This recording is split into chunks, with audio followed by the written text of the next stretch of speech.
अभिलाष बिजू। अभिलाष जी, आप बनारस कैसे आए और कहाँ पे आपको परेशान किया गया? मैं यहाँ स्वास्तिक आयुर्वेदा हॉस्पिटल में काम करने के लिए आ रहा था। आया 11 तारीख को आया था। मैं आने के पहले मैं डॉक्टर से पूछा कि एक 13,000 का मोबाइल थोड़ा बुक कर देंगे क्या। तो बोले कि हाँ कर लेता हूँ। फिर मैं यहाँ आया तो बोले कि मैं दिला नहीं सकता, अगर दिलाऊँगा तो 1 महीने के बाद दूँगा। फिर मैं घर पे कॉल किया। घर पे कॉल करने के बाद मम्मी बोली कि तेरे पास मोबाइल नहीं है तो एक काम कर, हम लोग 10,000 देते हैं, तू सर से बात कर, अगर वो 3,000 सैलरी से कटवा लेंगे तो ठीक है। मैं सर से पूछा, सर बोले कि हाँ तू ले ले। फिर 10,000 दिया, फिर मुझे फ़ोन दे दिए।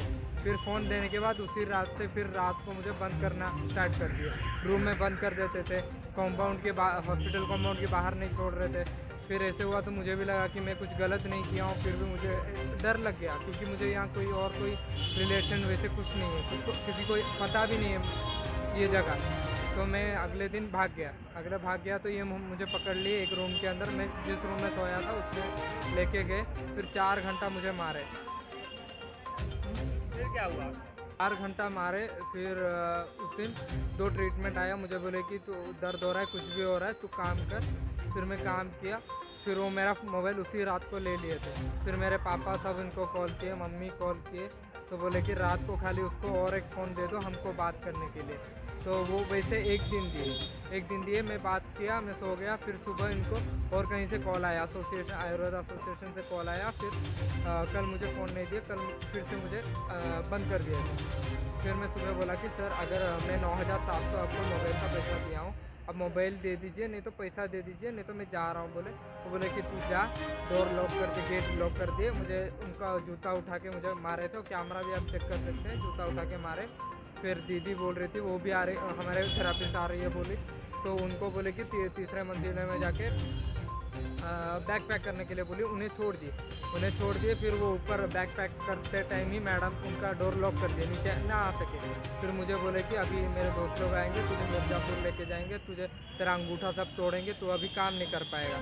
तभी जल्दी यहाँ से पुलिस आए, मुझे यहाँ लेके आए, केरला समाज से लोग आए। अभी ठीक है, अभी कॉम्प्रोमाइज़ हो गया, बाकी पैसा भी हमको मिल गया, मोबाइल भी मिल गया। अभी वापस केरला जा रहे हैं। क्यों आपके साथ ऐसा किया जा रहा था? तो क्यों हो रहा था मुझे भी कुछ पता नहीं, क्योंकि यहाँ पिछला एक लड़का, मेरे आने के पहले और एक लड़का था बीनू नाम का, वो भी ऐसे ही भागा है।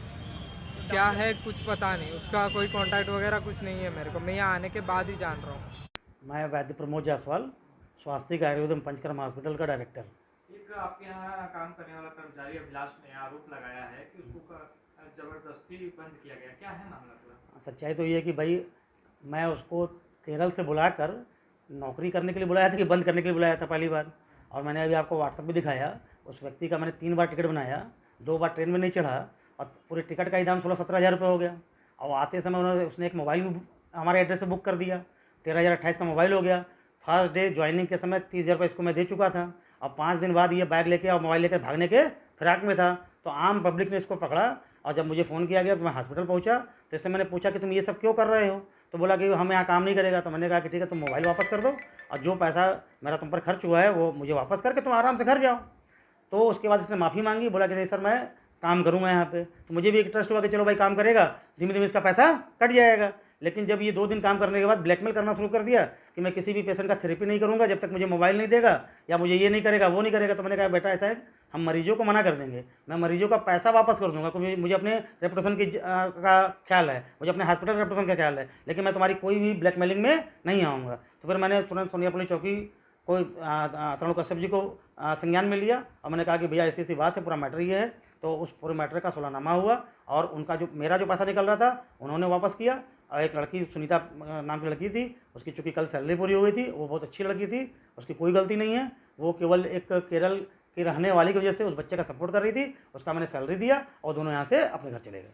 ये जो कर्मचारी था विभिन्न तरह के आरोप लगाया, मारपीट का आरोप लगाया। नहीं भाई वो तो थाना सिगरा पे बात हुई, वशीमुल्ला खां थे, तरुण कश्यप जी थे, सारा पूरा थाना बैठा हुआ था। तो थानाधीश ने खुद ही पूछा कि भाई अगर तुम कह रहे हो कि तुमको सुबह 8 बजे से लेकर रात के दोपहर के 12 बजे तक 4 घंटे तक 4-5 लोग मिलकर मार रहे थे, तो तुम्हारे शरीर पे चोट कहाँ है? 4 घंटे कोई हम मार खाएंगे तो एडमिट हो जाएंगे हॉस्पिटल में। भाई मुझे 4-5 लोग मिलकर कूटेंगे पीटेंगे डंडे से हाथी से, तो मैं हॉस्पिटल में एडमिट रहूँगा, यहाँ बैठ के बात करूँगा? तो उन्होंने कहा कि चलो मैं तुम्हारा मेडिकल करा देता हूँ। मेडिकल की बात आई तो तुरंत पीछे हट गया कि सर हमको मेडिकल नहीं कराना, मुझे अपने घर जाना है।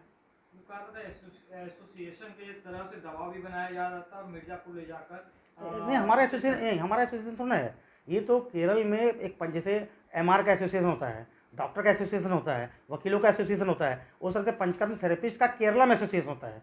उसका इंडिया में यूपी बिहार ये सब जगह एसोसिएशन नहीं होता। तो उस एसोसिएशन में से ये लोग आते हैं और उस एसोसिएशन के थ्रू हम लोग अपना स्टाफ व्हाट्सएप पे वैकेंसी डालकर मतलब बुलाते हैं। जो वैकेंसी देखता है वो जिसको नीड होती है वो फ़ोन करता है। यही एक प्रक्रिया है। कितने स्टाफ है डॉक्टर साहब आपके यहाँ और बाहर से कितने स्टाफ हैं? अब तो बाहर के 2 स्टाफ थे, दोनों चले गए, बाकी हमारे लोकल स्टाफ 7 लोग हैं।